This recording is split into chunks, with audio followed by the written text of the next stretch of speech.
여러분은 지금 통장에 딱 얼마가 있으면 노후 걱정 없이 두 다리 뻗고 주무시겠습니까?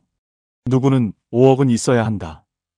또 누구는 최소 10억은 쥐고 있어야 사람 대접받는다고들 합니다. 세상 사람들은 말하죠.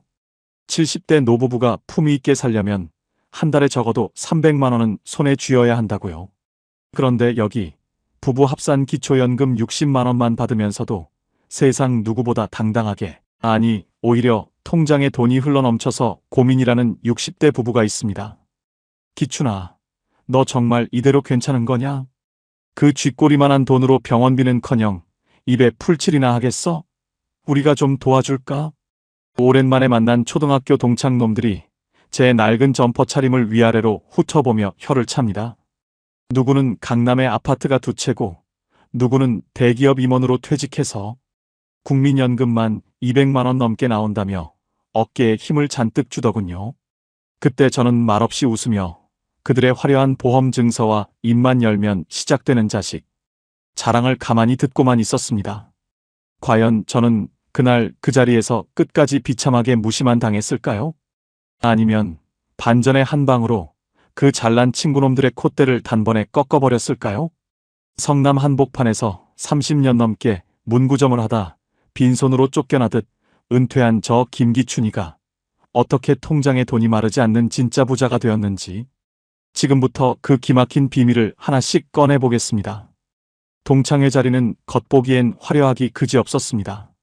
비싼 갈비를 뜯으며 친구들은 연신 자기 과시에 바빴죠. 하지만 제 눈에는 다 보였습니다. 국민연금 많이 나온다고 목소리를 높이던 녀석이 슬그머니 화장실에 가더니 아들에게 전화해 이번 달 대출 이자가 너무 올랐다. 50만 원만 좀 보태달라며 비굴하게 사정하는 그 떨리는 목소리를요. 또 다른 녀석은 서울 아파트값 올랐다며 어깨를 으쓱거리더니 정작 스마트폰으로 날아온 건강보험료 고지서를 확인하고는 얼굴이 흑빛이 되어 투덜대더군요.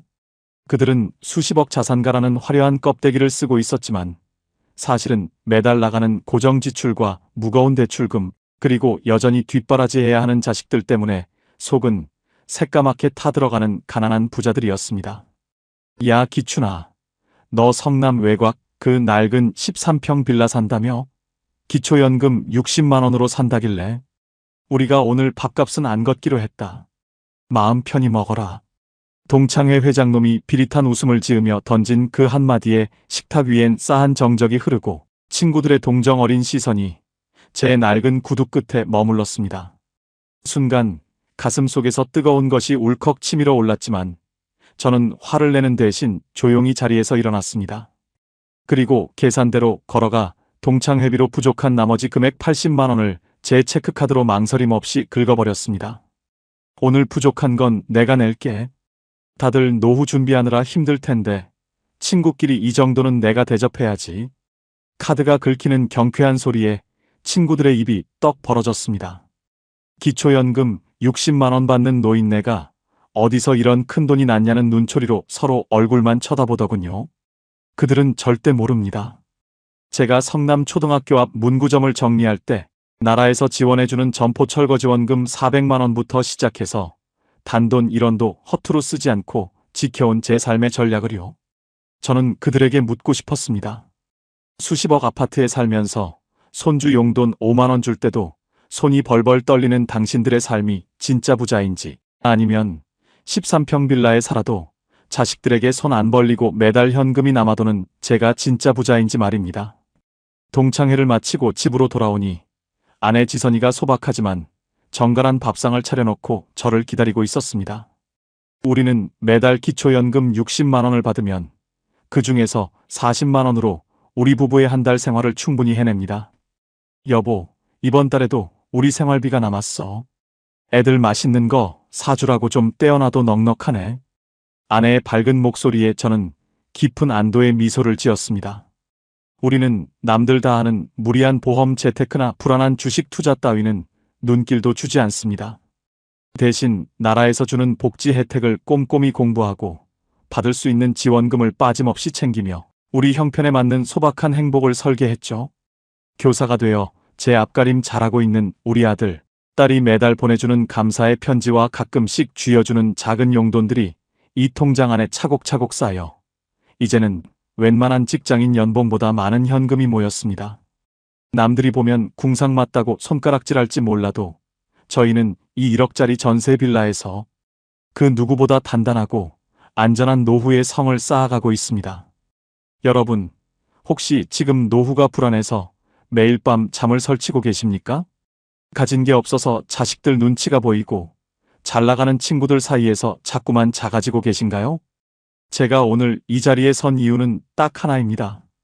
돈이 없어서 불행한 게 아니라 돈을 다루는 법을 몰라서 불안한 것이라는 사실을 제 경험을 통해 꼭 알려드리고 싶었습니다. 국민연금 한 푼 준비 못했던 제가 어떻게 기초연금 60만 원만으로 동창회에서 가장 당당한 승자가 되었는지 그 비밀이 궁금하지 않으신가요? 오늘 제 이야기를 끝까지 들어보시면 여러분의 노후에 대한 생각은 180도 완전히 바뀌게 될 겁니다. 제가 결국 모든 것을 잃고 비참한 바닥으로 추락했을까요? 아니면 이 작은 빌라에서 기적 같은 풍요를 찾아냈을까요? 지금 바로 그 놀라운 반전의 여정을 시작합니다. 제가 성남의 한 초등학교 앞에서 문구점을 시작한 게 벌써 30년 전 일입니다. 그때는 정말이지 가게 문만 열면 돈을 긁어 모으던 시절이었죠. 아침 일찍부터 알림장이니 준비물 사려는 애들이 교문 앞까지 줄을 섰고 수업이 끝나면 컵떡볶이 냄새에 홀려 왁자지껄 떠들던 그 소리가 아직도 제 귀에 선합니다.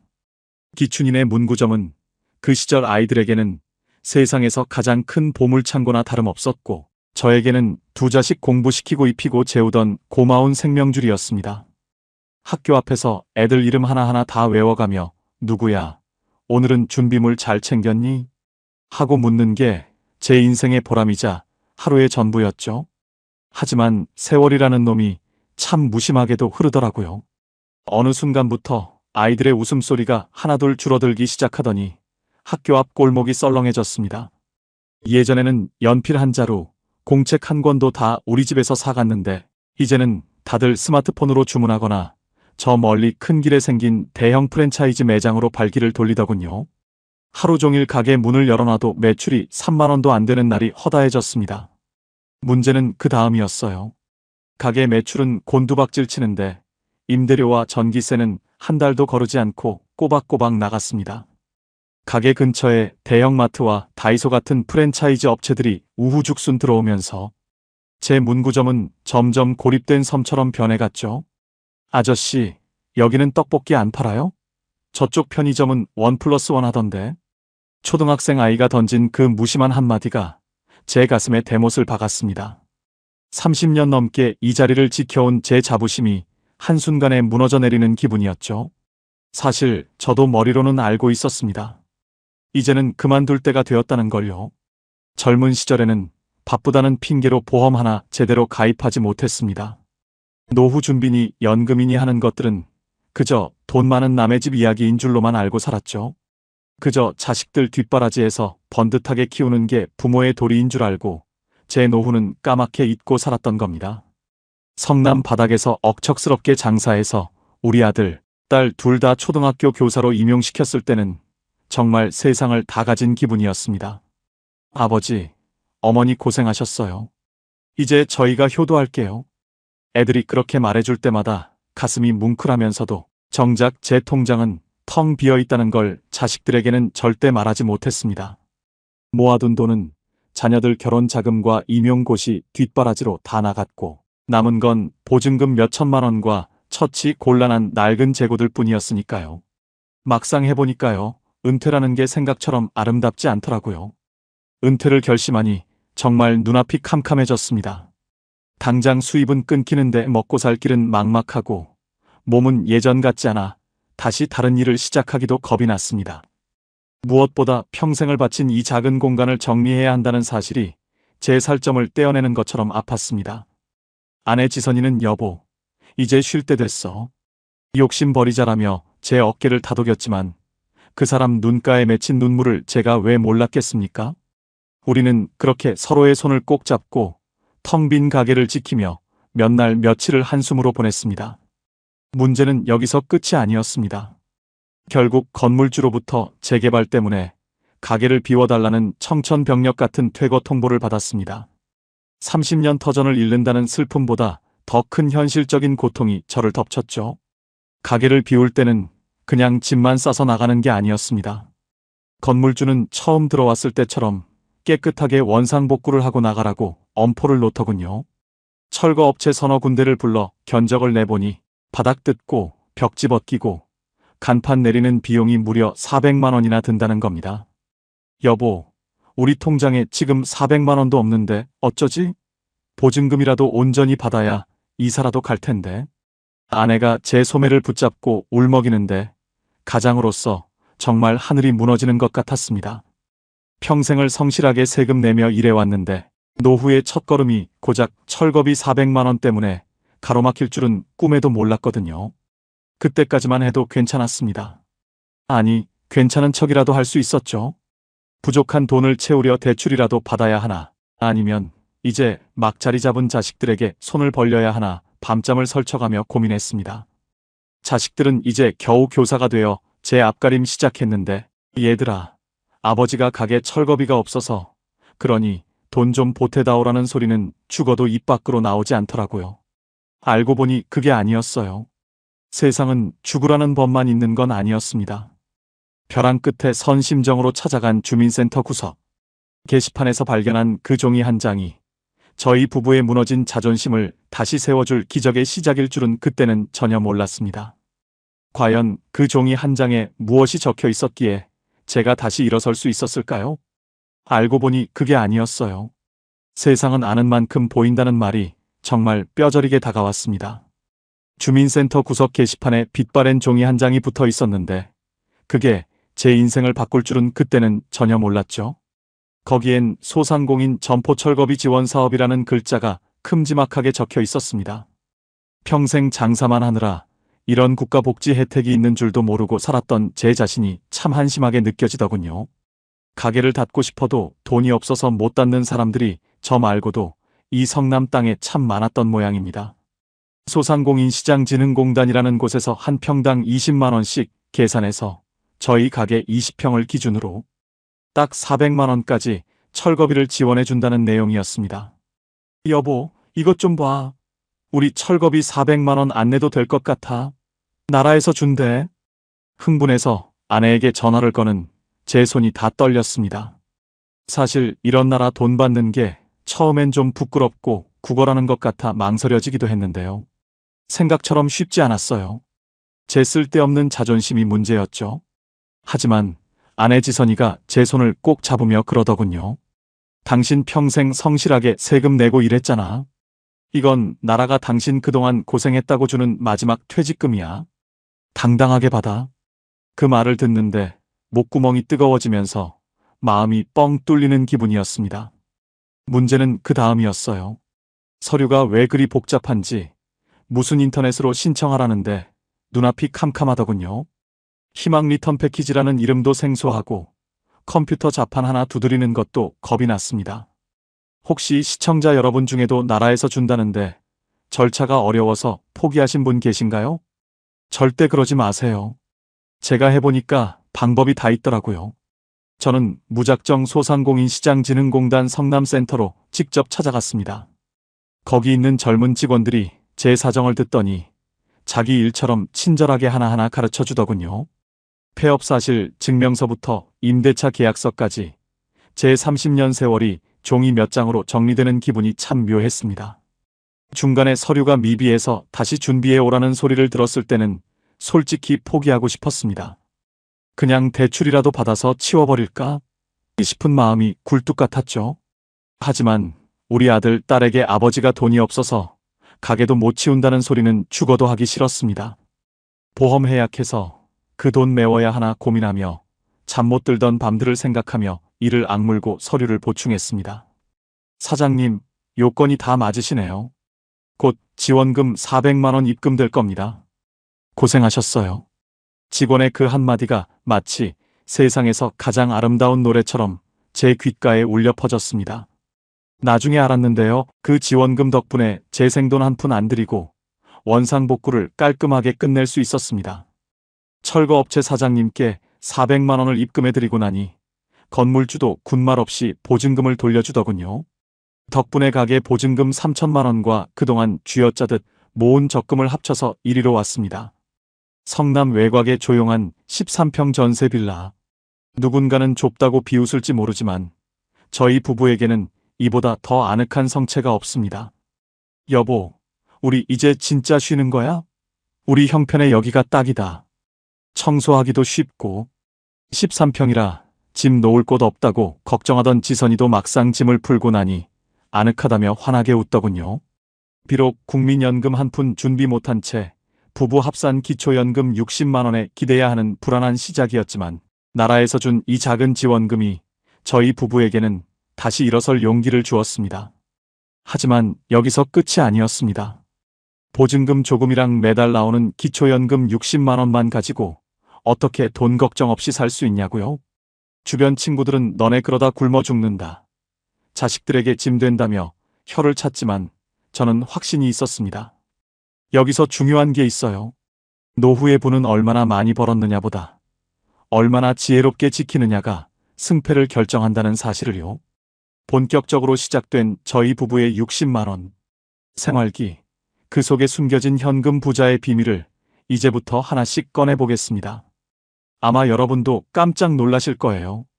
성남 외곽 버스 종점 근처에 자리 잡은 23평짜리 전세 빌라가 우리 부부의 새로운 성채가 되었습니다.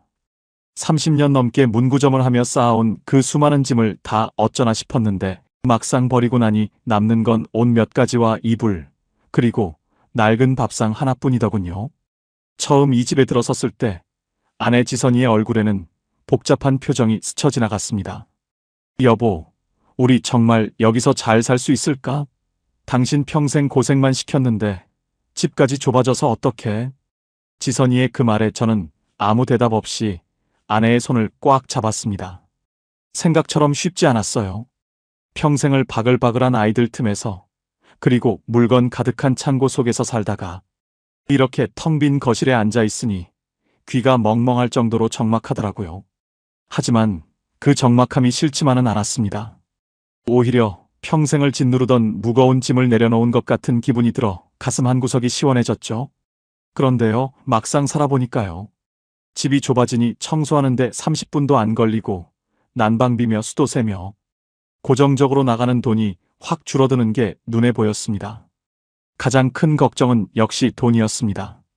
가게 보증금 3천만 원과 그동안 쥐어짜듯 모은 쌈짓돈을 합쳐 이 집 전세금 1억을 간신히 맞췄거든요.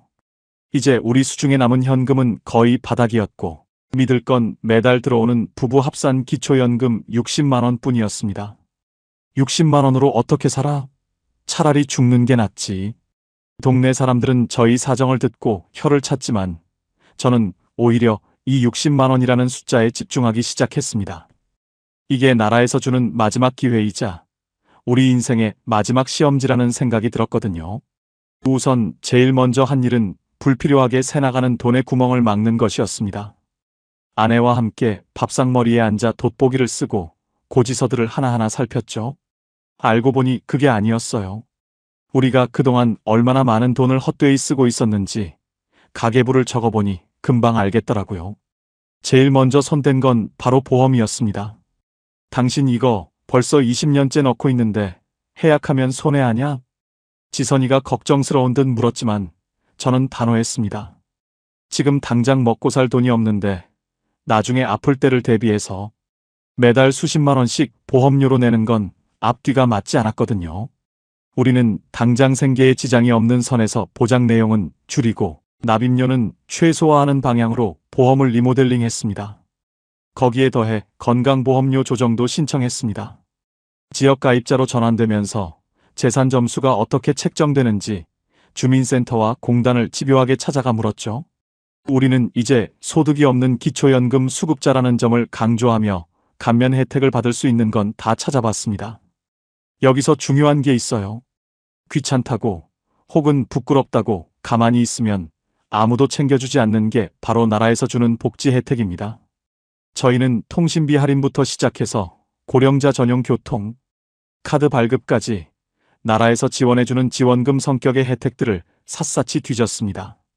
그렇게 고정 지출을 20만 원 선으로 맞추고 나니 나머지 40만 원이 오롯이 우리 부부의 생활비가 되었습니다. 하루에 딱 13,000원 꼴이죠. 여러분, 13,000원으로 2명의 식사가 가능할까요? 처음엔 막막했지만 아내 지선이의 알뜰함이 빛을 발하기 시작했습니다. 매일 아침 우리는 버스 종점 근처 산책로를 걷습니다. 돈 한 푼 안 들지만 공기는 어느 강남 아파트 단지보다 맑고 시원하죠. 산책을 마치고 돌아오는 길에는 동네 작은 시장에 들러 마감 직전에 떨이로 파는 채소들을 삽니다. 여보, 오늘 콩나물 2봉지에 1,000원이래. 이걸로 오늘 국도 끓이고 무침도 하자. 지선이가 환하게 웃으며 검은 비닐봉지를 흔드는데 그 모습이 수천만 원짜리 명품 가방을 들고 있을 때보다 훨씬 더 예뻐 보였습니다. 우리는 그렇게 하루 13,000원의 행복을 찾아갔습니다. 비싼 외식은 못해도 집에서 따뜻한 밥 한 끼 지어 먹는 그 시간이 세상에서 가장 풍요로웠죠. 나중에 알았는데요. 우리가 이렇게 살 수 있었던 가장 큰 이유는 마음의 욕심을 내려놓았기 때문이었습니다. 주변에선 자식들에게 좀 달라고 해라. 교사가 된 애들이 부모 저러고 사는 거 알면 욕먹는다며 훈수를 둡니다. 하지만 저희는 생각이 다릅니다. 자식들에게 손 벌리지 않는 것, 그것이 우리가 부모로서 줄 수 있는 마지막 유산이자 최고의 효도라고 믿거든요. 매달 들어오는 기초연금 60만 원은 우리에게 단순한 돈이 아니었습니다. 이건 우리가 세상에 당당하게 서 있을 수 있게 해주는 최소한의 자존심이자 나라가 보장해주는 든든한 보호막이었습니다. 그런데요 말입니다. 이렇게 평화롭기만 하던 우리 생활에 예상치 못한 폭풍이 몰아치기 시작했습니다. 그 폭풍은 다름 아닌 우리가 그토록 자랑스러워하던 자식들로부터 시작되었죠. 평생 정직하게만 살아온 저희 부부의 뒤통수를 치는 기막힌 사건이 터지고 만 겁니다. 아버지, 죄송해요. 그런데 이번에는 정말 아버지가 도와주셔야 해요. 밤늦게 찾아온 아들 녀석의 그 한마디에 제 심장이 덜컥 내려앉았습니다. 과연 우리 부부의 60만 원 생활기는 이대로 무너지고 마는 걸까요? 여기서 끝이 아니에요. 아직 우리가 넘어야 할 산이 하나 더 남아 있었습니다. 사람들은 말합니다. 부부가 60만 원으로 어떻게 사냐. 숨만 쉬어도 나가는 돈이 얼마인데. 하지만 저희 부부는 이 60만 원을 단순한 생활비가 아니라 우리 인생의 마지막 종잣돈이라고 생각하기로 했습니다. 가장 먼저 시작한 건 돈의 흐름을 바꾸는 것이었습니다. 성남 시내를 돌아다니며 우리처럼 나이 든 사람들이 누릴 수 있는 복지 혜택이 뭐가 있는지 샅샅이 뒤졌죠. 나중에 알았는데요. 우리가 몰라서 못 찾아먹는 나라 돈이 생각보다 정말 많더라고요. 가장 먼저 통신비부터 감면받았습니다. 기초연금 수급자라고 하니 매달 나오던 휴대폰 요금이 확 줄어들더군요. 여기에 성남시에서 운영하는 시니어 전용 교통카드를 발급받으니 지하철 요금 걱정도 사라졌습니다. 생각처럼 쉽지 않았어요. 처음엔 주민센터 가서 나 이런 거 혜택 좀 받으러 왔다고 말하는 게 왜 그리 쑥스럽고 자존심 상하던지. 하지만 아내 지선이가 제 손등을 토닥이며 말했습니다. 여보, 이건 구걸이 아니라 우리가 평생 성실하게 일해온 보상이야. 당당해지자고. 그날 이후 저는 매일 아침 지역 소식지를 정독하는 게 하루의 시작이 되었습니다. 저는 30년 넘게 문구점을 운영하며 산전수전 다 겪은 사람 아닙니까? 그 경험이 노후에는 아주 큰 무기가 되더라고요. 어느 날 소상공인시장진흥공단 홈페이지를 보다가 저처럼 폐업을 경험했거나 어려움을 겪는 상인들을 돕는 자문 프로그램이 있다는 걸 알게 됐습니다. 제가 가게를 정리하며 도움받았던 그 지원금 정보부터 어떻게 하면 손해 안 보고 원상복구를 하는지 제 노하우를 나누기 시작했죠. 알고 보니 그게 아니었어요. 나이 먹었다고 집에서 손주나 기다리는 게 인생의 전부는 아니었습니다. 제 조언 한마디에 고마워하는 젊은 사장님들을 보며 제 가슴이 다시 뛰기 시작했거든요. 비록 큰 월급은 아니지만 한 번씩 나가는 상담 활동비가 우리 통장에 단비처럼 꽂혔습니다. 이 돈은 기초연금 60만 원과는 별개로 우리 부부에게 우리는 아직 쓸모 있는 사람이라는 자신감을 선물해 주었습니다. 아내 지선이도 가만히 있지 않았습니다.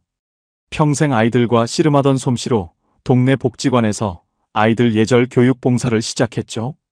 봉사 점수도 쌓이고 소정의 활동비도 받으니 우리 부부의 한 달 현금 흐름은 조금씩 불어나기 시작했습니다. 우리는 매달 들어오는 60만 원에서 고정 지출을 떼고 남은 돈을 무조건 저축했습니다. 남들은 보험이다 주식이다 하며 큰 돈을 굴릴 때 저희는 그저 따박따박 들어오는 현금을 지키는 데 집중했죠. 여기서 중요한 게 있어요. 많은 분이 노후의 한방을 노리며 무리한 대출을 받아 투자를 하곤 합니다. 제 친구 중 하나도 강남 아파트 전세 끼고 샀다가 지금 대출 이자만 매달 150만 원씩 낸다며 죽는 소리를 하더군요. 그 친구는 겉으로는 번듯해 보여도 밤마다 대출 고지서 보며 가슴 졸이며 삽니다. 반면에 저희 부부는 좁은 13평 빌라여도 빚이 없으니 두 다리 쭉 뻗고 잡니다. 오히려 매달 남는 돈을 모으다 보니 자식들이 명절에 주는 푼돈까지 합쳐져서 비상금 통장이 꽤 든든해졌습니다.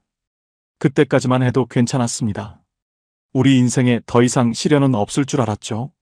교사가 된 우리 아들 녀석과 딸아이가 가끔 찾아와 소고기도 사주고 용돈도 쥐어주니 이게 인생의 황금기인가 싶었습니다. 그런데 말이에요. 세상은 정말 한치 앞을 모르는 거더라고요. 우리 부부가 이렇게 겨우겨우 쌓아 올린 이 소중한 평화가 예상치 못한 곳에서 균열이 가기 시작했습니다. 교사가 되어 누구보다 반듯하게 살 줄 알았던 우리 자식들에게서 걸려온 전화 한 통. 그 전화가 우리 부부를 다시 한번 벼랑 끝으로 내몰 줄은 꿈에도 몰랐습니다. 아버지, 저 사실 보증금 때문에 일이 좀 크게 터졌어요. 수화기 너머로 들리는 아들의 떨리는 목소리에 제 가슴은 다시금 철렁 내려앉았습니다. 겨우 안착한 이 13평 빌라 생활을 지켜낼 수 있을까요? 아니면 다시 한번 우리 부부는 모든 걸 쏟아부어야 하는 걸까요? 여러분, 인생에서 가장 행복한 시간이 언제라고 생각하시나요? 누구는 돈을 많이 벌 때라고 하고 누구는 높은 자리에 올랐을 때라고 하죠. 저 김기춘이에게 묻는다면 저는 주저없이 성남 외곽 13평 빌라에서 보내는 바로 지금 이 순간이라고 말하겠습니다. 성남 초등학교 앞 문구점을 정리하고 이 집으로 들어온 지 이제 2년째. 처음엔 부부 합산 기초연금 60만 원으로 어떻게 사나 싶어 잠 못 들던 밤도 많았습니다.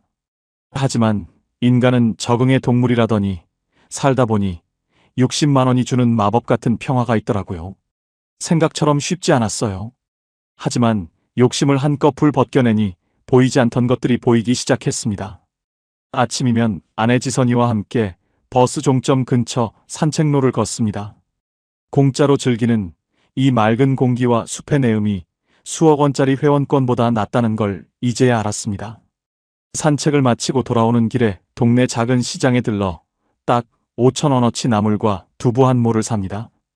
여보, 오늘 시장 할머니가 시금치 한 줌 더 주셨어. 우리 오늘 부자네. 검은 비닐봉지를 흔들며 환하게 웃는 아내의 얼굴을 볼 때마다 제 가슴 속엔 잔잔한 행복이 물결칩니다. 우리는 이제 더 이상 비싼 옷도 화려한 외식도 필요하지 않습니다. 나라에서 주는 기초연금 60만 원만으로도 우리 두 사람의 하루는 부족함 없이 꽉 차 있었습니다.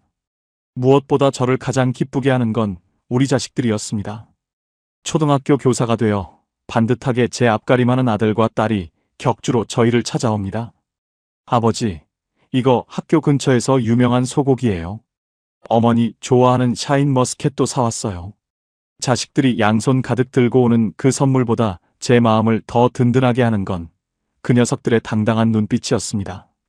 저희가 자식들에게 손 벌리지 않고 60만 원으로 당당하게 사니 애들도 마음 편히 자기 인생을 설계하더라고요. 알고 보니 그게 아니었어요. 부모가 자식에게 줄 수 있는 최고의 선물은 유산이 아니라 끝까지 자립해서 짐이 되지 않는 모습이었습니다. 가끔 애들이 용돈이라며 20만 원, 30만 원씩 빳빳한 현금 봉투를 내밀 때가 있습니다. 그러면 저는 조용히 그 봉투를 다시 돌려주거나 아내 몰래 마련한 비상금 통장에 고스란히 넣습니다. 우리는 나라에서 주는 기초연금의 활동비까지 있어서 돈이 남아. 너희들 예쁜 옷 사입고 저축해라. 이 한마디를 내뱉을 때의 그 쾌감, 여러분도 아시나요? 남들은 보험이다 뭐다 해서 자식들에게 얹혀 살 걱정만 한다는데 저희는 오히려 자식들 걱정을 덜어주며 살고 있었습니다. 저희 부부의 통장에는 기초연금 외에도 제가 소상공인 컨설팅 활동으로 버는 소소한 수당과 아내의 봉사활동비가 쌓여가고 있었습니다. 그 돈을 모아 가끔 자식들 몰래 손주들 장난감을 사주거나 아내와 가까운 곳으로 온천 여행을 다녀오기도 했죠. 이게 바로 제가 꿈꾸던 노후의 완성형이었습니다. 어느덧 제 통장에는 비상금 명목으로 모아둔 돈이 3천만 원을 넘어섰습니다. 30년 문구점 인생을 통틀어 가장 마음 편하게 모은 돈이었죠.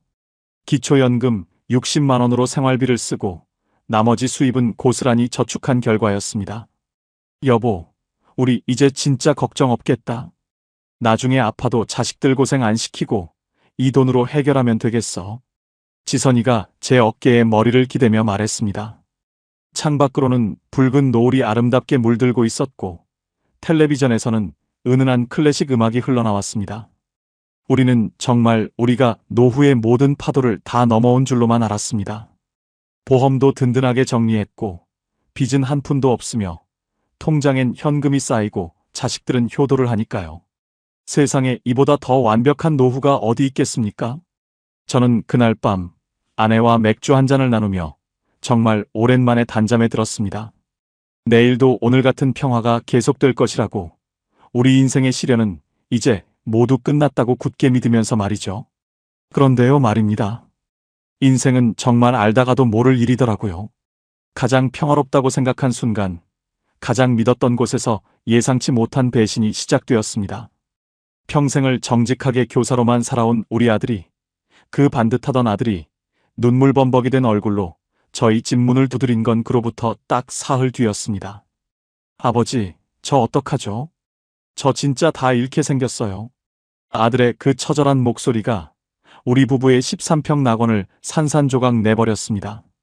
과연 우리 부부의 60만 원 기적은 여기서 끝나는 걸까요? 여기서 끝이 아니었습니다. 진짜 위기는 이제부터 시작이었습니다. 그런데 말입니다. 인생은 제 편이 아니었습니다. 밤 11시가 다 된 시각, 정적을 깨고 울린 초인종 소리는 우리 부부의 소박한 낙원을 송두리째 흔들어 놓는 불길한 전조였습니다. 이 시간에 대체 누구야? 지선이가 가슴을 쓸어내리며 문을 열자 그곳에는 반듯한 초등학교 교사인 우리 아들이 서 있었습니다. 하지만 평소의 늠름한 모습은 간데없고 며칠 밤을 샌 듯 췌장한 얼굴에 눈은 핏발이 서 있었죠. 아버지, 저 정말 죽고 싶어요. 어떡하면 좋아요? 아들은 거실 바닥에 털썩 주저앉아 어린아이처럼 꺼이꺼이 울기 시작했습니다. 제 심장이 바닥으로 뚝 떨어지는 기분이었습니다. 그때까지만 해도 괜찮았습니다. 그저 직장에서 힘든 일이 있었거니 아니면 며느리와 가벼운 말다툼이라도 했거니 생각했죠. 하지만 아들의 입에서 나온 말은 제 상상을 초월하는 비극이었습니다. 아버지, 저 전세 사기를 당했어요. 집이 경매로 넘어간대요. 아들의 목소리는 가늘게 떨리고 있었습니다. 평생 성실하게 공부해서 교사가 되고 알뜰하게 모아 마련한 아들의 첫 전셋집이 통째로 날아가게 생겼다는 겁니다. 집주인은 이미 잠적했고 알고 보니 그 집은 수십 채의 빌라를 돌려막기 하던 사기꾼의 소유였습니다. 나중에 알았는데요. 우리 아들처럼 똑똑하고 반듯한 청년들이 오히려 이런 사기에 더 쉽게 노출된다고 하더군요. 아들은 대출까지 풀로 받아서 그 집을 구했는데 보증금 2억 원이 공중분해될 위기에 처한 겁니다. 은행에서는 당장 대출금을 상환하라고 독촉하고 당장 다음 달에 길거리로 나앉게 생겼어요. 지선이는 옆에서 뒷목을 잡고 쓰러질 듯 휘청였습니다. 우리 부부가 기초연금 60만 원으로 아끼고 아껴서 만든 이 평화가 자식의 비극 앞에서 한순간에 모래성처럼 무너져 내렸습니다. 알고 보니 그게 아니었어요. 우리가 노후 준비 잘했다고 자부하며 모아둔 그 3천만 원의 비상금이 사실은 이 거대한 불행 앞에선 조그만 모래알에 불과했다는 사실을 깨달은 순간이었습니다. 아들은 겨우 진정시키고 안방에 눕혔지만 저와 지선이는 뜬 눈으로 밤을 지새웠습니다. 제 손에는 아까 꺼내온 비밀 통장이 쥐어져 있었습니다. 기초연금 60만 원 생활비에서 떼어내고 상담 활동비 모으고 자식들이 준 용돈 한 푼 안 쓰고 모은 소중한 3천만 원. 이 돈이면 아들의 급한 대출 이자는 막을 수 있을지 모릅니다. 하지만 이 돈을 내주는 순간 우리 부부의 마지막 안전장치는 사라지는 것이었습니다. 여보, 저 돈 우리 노후 자금이잖아. 당신 몸 아플 때 쓰려고 모은 거잖아. 지선이가 제 손을 잡으며 눈물로 호소했습니다. 생각처럼 쉽지 않았어요. 자식을 살리자니 우리 노후가 벼랑 끝이고 모른 척하자니 자식이 무너지는 걸 지켜봐야 했습니다. 여기서 중요한 게 있어요. 평생 정직하게만 살면 복이 온다는 말, 그날 밤 저는 그 말을 저주했습니다. 우리 아들이 무슨 잘못을 했다고 이런 시련을 겪어야 하는지 하늘이 원망스럽기만 하더군요. 보험도 다 정리하고 나라에서 주는 지원금 꼼꼼히 챙기며 이제 겨우 사람답게 사나 싶었는데 인생은 기다렸다는 듯이 가장 아픈 곳을 찔러왔습니다. 과연 저는 이 통장을 아들에게 내밀었을까요?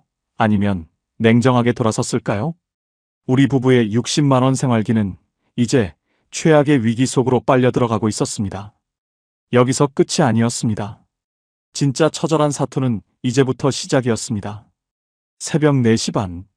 평소라면 가장 깊은 단잠에 빠져 있을 시간이었지만 우리 부부의 눈은 핏발이 선 채로 거실 테이블 위에 놓인 낡은 통장 하나를 뚫어지게 쳐다보고 있었습니다. 그 안에는 우리가 성남 외곽 13평 빌라로 이사 온 뒤 기초연금 60만 원을 쪼개고 상담 활동비를 보태어 피땀으로 모은 3천만 원이 찍혀 있었죠. 여보, 정말 이 돈을 줄 거야? 이건 우리 마지막 생명줄이잖아. 당신 허리 수술비고 우리 노후 보험이나 다름없는 돈인데. 지선이의 목소리는 파르르 떨리고 있었습니다. 그 사람 마음을 왜 모르겠습니까? 평생 문구점하며 애들 가르치느라 우리 부부는 제대로 된 옷 한 벌, 여행 한 번 못 가보고 모은 돈이었습니다. 생각처럼 쉽지 않았어요. 자식을 살리자니 우리 노후가 천길 낭떨어지고 안 주자니 전세 사기에 휘말려 신용불량자가 될 위기에 처한 아들의 얼굴이 눈에 밟혔습니다. 아들이 교사인데 신용에 문제 생기면 그의 인생은 끝이야. 우리가 굶는 한이 있어도 이건 막아줘야지. 제 말에 지선이는 결국 얼굴을 파묻고 소리 없이 어깨를 들썩이며 울기 시작했습니다. 부모라는 이름이 이토록 무겁고 처절한 것인지 67살이 되어서야 다시 한번 뼈저리게 느꼈습니다. 아침 일찍 아들을 만났습니다. 2년째 입고 있는 낡은 양복 차림의 아들은 고개도 들지 못한 채 제 앞에 앉아 있더군요. 저는 말없이 그 통장을 아들의 손에 쥐어주었습니다. 이거 네 엄마랑 내가 어떻게 모은 돈인지는 묻지 마라. 우선 급한 대출 이자부터 막고 변호사 알아봐서 대응해. 죽으라는 법은 없다. 아들은 통장을 움켜쥐고 한참을 흐느꼈습니다. 나중에 알았는데요. 전세 사기 피해자 모임에 나가보니 아들 같은 청년들이 수백 명이나 된다고 하더군요. 똑똑한 교사 아들이라고 자부했는데 법은 오히려 사기꾼들의 편인 것 같아 가슴이 미어지는 것 같았습니다. 그런데 말입니다. 이 3천만 원만 주면 모든 게 해결될 줄 알았습니다. 하지만 현실은 제 예상보다 훨씬 더 가혹하고 냉정했습니다. 그날 오후 지방에서 근무하던 딸아이에게서 전화가 온 겁니다. 아버지, 오빠 소식 들었어요. 그런데 저도 사실 이번에 빌라 전세 재계약하면서 보증금을 올려달라는데 수중에 돈이 없어요. 하늘이 노랗게 변한다는 말이 무엇인지 그때 처음 알았습니다. 아들은 사기로 무너지고 딸은 치솟는 전세금에 허덕이는 현실. 우리 부부가 60만 원으로 일궈낸 이 작은 평화가 자식들의 거대한 불행 앞에선 한낱 종이배에 불과했다는 사실에 무력감이 저를 덮쳤습니다. 아들에게 모든 것을 내어주고 돌아오는 길, 제 지갑에는 단돈 15,000원만이 남았습니다. 우리 부부의 비상금은 이제 0원이 되었고 다시 우리는 오로지 기초연금 60만 원에만 의지해야 하는 처지가 된 거죠. 공원 벤치에 앉아 있자니 지나가는 사람들이 저를 측은하게 보는 것 같아 고개를 들 수 없었습니다. 알고 보니 그게 아니었어요. 자식에게 다 퍼주는 게 부모의 미덕인 줄 알았는데 막상 모든 걸 내주고 나니 당장 내일 우리 부부의 약값이며 생활비가 공포로 다가왔습니다. 여기서 중요한 게 있어요. 노후에 자식 리스크가 무섭다는 말, 남의 일인 줄만 알았습니다. 하지만 막상 닥치고 나니 이건 전쟁이더군요. 보험이라도 살아있었으면 약값 걱정이라도 덜 텐데 생활비 아낀다고 다 정리해버린 제 결정이 처음으로 후회되었습니다. 기춘아, 너 지금 잘하고 있는 거냐? 허공에 대고 스스로에게 물었지만 돌아오는 건 차가운 바람뿐이었습니다. 그때였습니다. 뻔뻔하게도 동창회 회장놈에게서 문자가 오더군요. 야, 지난번에 내가 쏜 밥값 너무 잘 먹었다. 이번 주말에 골프 한 게임 어때? 그 문자를 보는데 헛웃음이 터져 나왔습니다. 그들은 제가 통장에 돈이 넘쳐나는 줄 알고 있겠죠. 현실은 단돈 10,000원 한 장 쓰는 것도 손이 떨리는 처지인데 말입니다. 하지만 여러분, 제가 여기서 무너졌을까요? 아니요. 저는 오히려 주먹을 꽉 쥐었습니다. 우리 부부의 60만 원 생활기를 지켜내기 위해, 그리고 무너진 자식들을 다시 일으키기 위해 제가 할 수 있는 마지막 비책을 떠올렸거든요. 여기서 끝이 아니었습니다. 진짜 처절한 사투는 이제부터 시작이었습니다. 아들에게 3천만 원이 든 통장을 넘겨주고 돌아온 집은 전보다 더 좁고 서늘하게 느껴졌습니다. 3년째 한 푼 두 푼 아껴가며 기초연금 60만 원 생활비에서 떼어내 모은 우리 부부의 전 재산이었습니다. 장롱 깊숙한 곳, 그 통장이 놓여있던 자리가 뻥 뚫린 걸 보니 제 가슴 한 구석도 같이 파여나간 것 같더군요. 여보, 우리 이제 진짜 어떡해? 당장 다음 달 당신 약값도 만만치 않은데. 지선이가 텅 빈 서랍을 정리하며 힘없이 내뱉는 말에 아무 대답도 할 수 없었습니다. 생각처럼 쉽지 않았어요. 자식을 살렸다는 안도감은 잠시뿐이었고 당장 내일 먹고 살 걱정이 파도처럼 밀려왔습니다. 우리는 이제 정말 오로지 매달 들어오는 기초연금 60만 원에만 의지해야 하는 처지가 된 겁니다. 그 흔한 보험 하나 들어놓지 않은 채 모든 걸 자식에게 쏟아부은 대가는 혹독했습니다. 혹시 시청자 여러분 중에도 저처럼 자식 일이라면 앞뒤 안 가리고 다 퍼주시는 분 계신가요? 그 마음은 알지만 막상 수중에 현금 한 푼 없게 되니 공포가 온몸을 감싸더군요. 아들 일을 수습하자마자 터진 딸아이의 전화는 제 숨통을 완전히 조여왔습니다. 아버지, 집주인이 전세금을 2천만 원이나 올려달래요.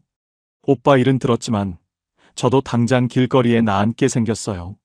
수화기 너머로 들리는 딸의 울먹이는 목소리에 제 심장은 갈갈이 찢어지는 것 같았습니다. 평생 초등학교 교사로 반듯하게 살라고 가르쳤는데 정작 그 반듯한 직업을 가진 자식들이 돈 때문에 울고 있었습니다. 하지만 저에게는 이제 남은 돈이 단돈 10,000원 한 장도 없었습니다. 미안하다. 아버지가 지금은 정말 방법이 없구나. 평생 자식들에게 든든한 버팀목이고 싶었던 아버지로서 그 말을 내뱉는 순간 제 자존심은 바닥 아래로 처박혔습니다. 나중에 알았는데요. 요즘은 청년들을 위한 전세자금 대출이나 복지 혜택이 꽤 많다고 하더군요. 하지만 당장 눈앞에 2천만 원이라는 숫자는 우리 가족에게 태산보다 높게 느껴졌습니다. 지선이는 옆에서 전화 내용을 듣더니 아예 바닥에 주저앉아 통곡을 하기 시작했습니다. 우리가 무슨 죄를 지어서 애들이 다 저 모양이야. 장사만 하느라 우리가 너무 무식했나 봐. 아내의 절규가 좁은 빌라 안을 가득 채웠습니다. 울다 지친 아내를 재우고 저는 겉옷을 챙겨 입고 밖으로 나갔습니다. 이대로 무너질 수는 없었습니다. 알고 보니 그게 아니었어요. 제가 예전에 소상공인시장진흥공단에서 지원금을 받아 가게를 정리했던 것처럼 분명히 어딘가에는 우리 아이들을 도울 방법이 있을 거라 믿었습니다. 밤늦게까지 문을 여는 시립도서관에 가서 서민금융지원 체계와 청년주거 복지 정책들을 샅샅이 뒤졌습니다. 눈이 침침해서 돋보기를 고쳐 써가며 어려운 한자어와 법률 용어들을 메모장에 옮겨 적었습니다. 여기서 중요한 게 있어요. 돈이 없으면 정보라도 있어야 합니다.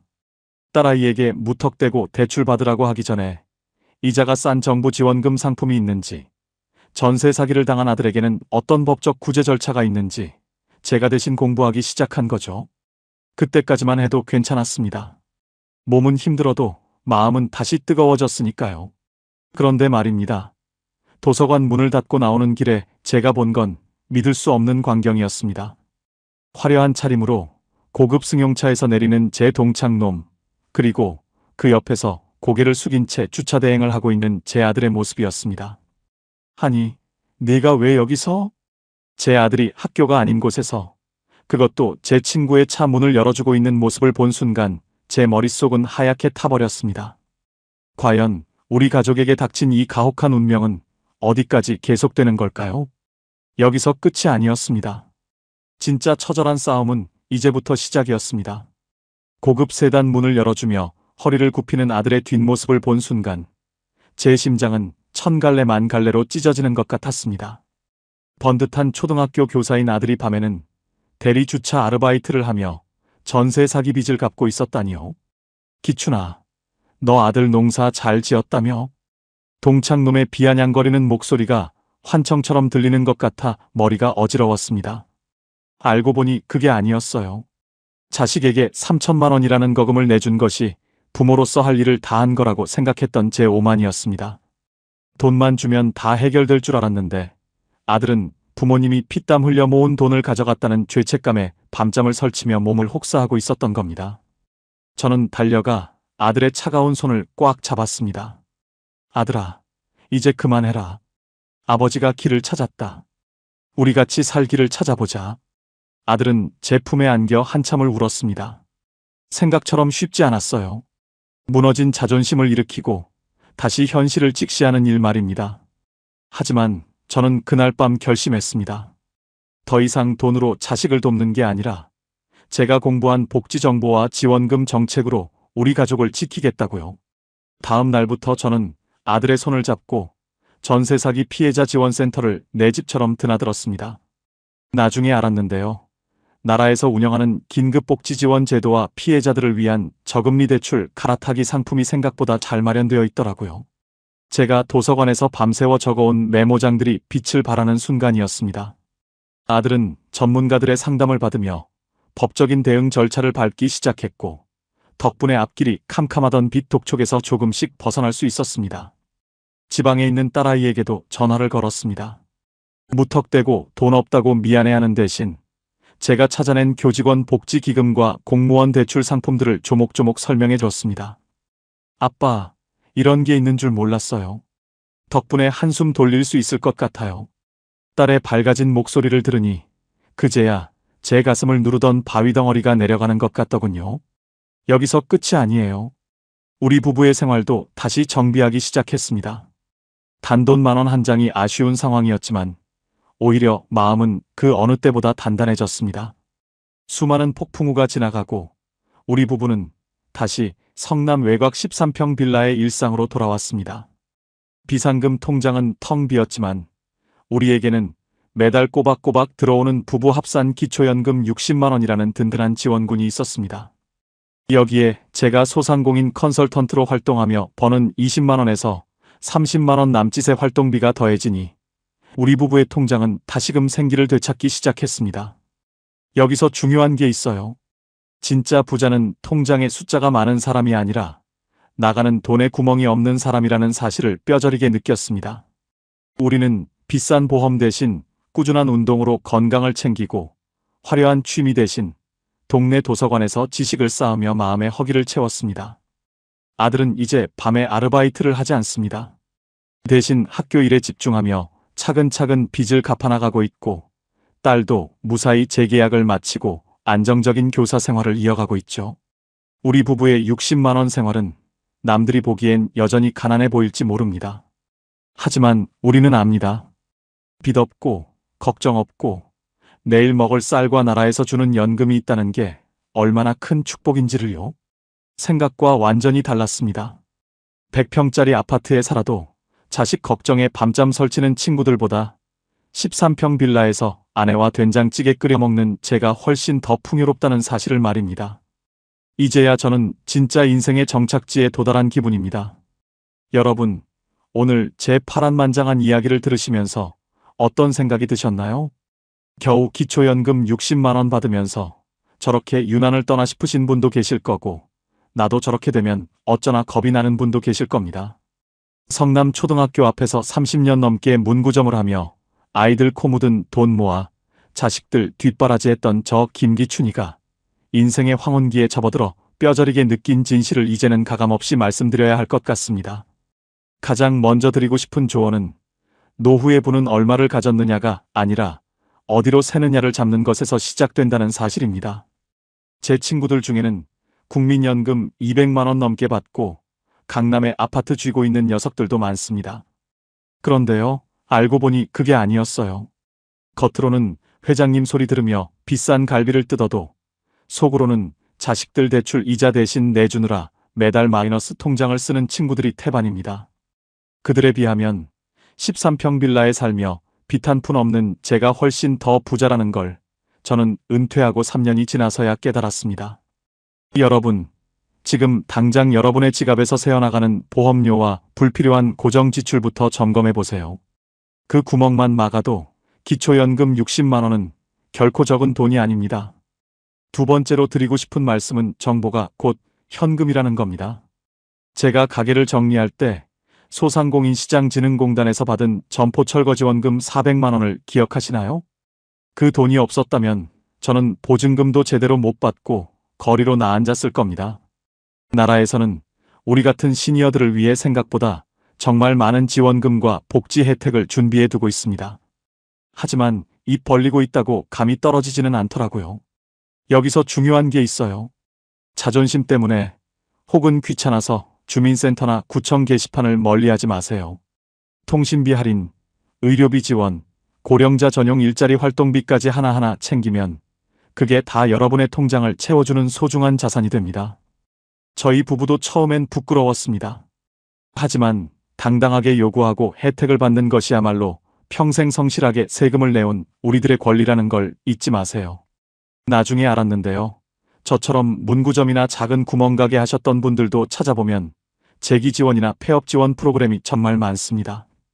모르면 손해고 알면 돈이 되는 세상. 이제는 공부하는 시니어가 되어야 살아남을 수 있습니다. 마지막으로 가장 아픈 조언을 하나 더 보태겠습니다. 바로 자식 리스크에 대한 이야기입니다. 제 아들의 전세 사기 사건을 보며 여러분도 가슴이 철렁하셨을 겁니다. 부모 마음은 다 똑같죠? 내 자식이 울고 있으면 내 심장을 떼어줘서라도 살리고 싶은 게 인지상정입니다. 하지만 여러분, 냉정하게 말씀드리겠습니다.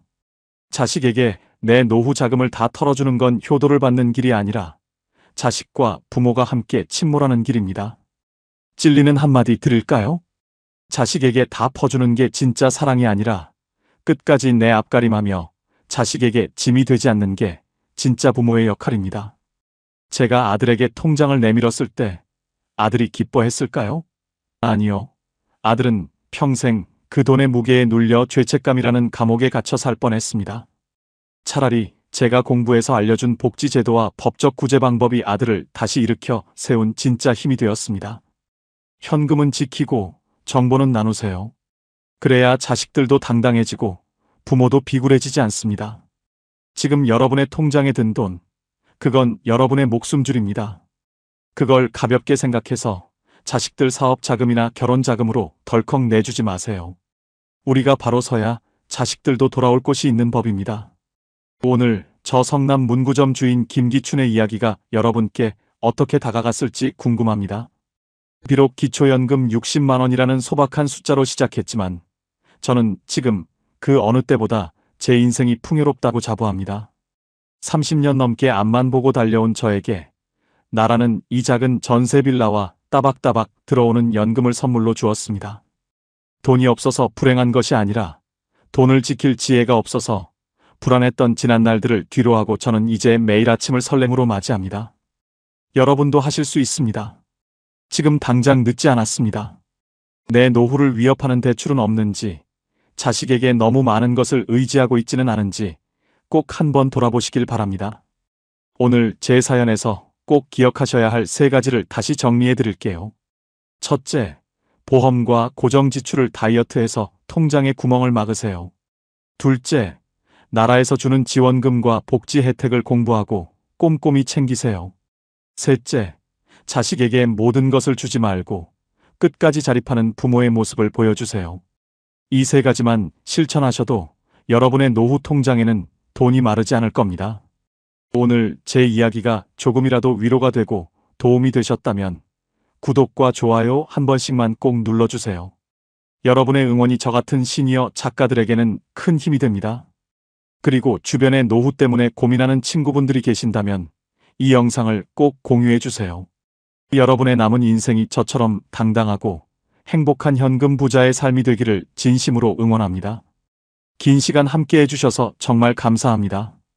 오늘도 평안하고 행복한 하루 되십시오.